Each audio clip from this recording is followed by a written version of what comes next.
ట్రైలరా టైగరా?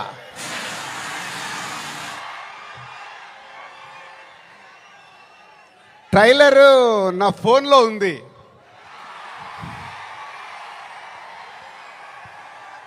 కానీ మీ దగ్గరకు వచ్చే వరకు మేము ఇంకా చాలా వర్క్ చేయాల్సింది ఉంది.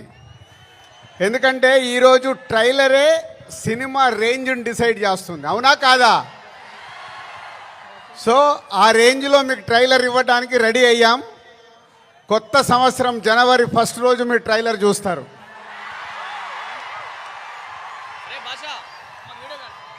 ముందుగా హలో విజయవాడ. సినిమా అంటేనే విజయవాడ. తెలుగు సినిమా పుట్టినిల్లు విజయవాడ. అలాంటి విజయవాడలో ఈరోజు రామ్ చరణ్ది 256 ఫీట్ కటౌట్ పెట్టి మరొక చరిత్ర సృష్టించినందుకు విజయవాడ అలాగే మెగా అభిమానులు, పవర్ స్టార్ అభిమానులు, మెగా పవర్ స్టార్ అభిమానులందరికీ థ్యాంక్ యూ వెరీ మచ్.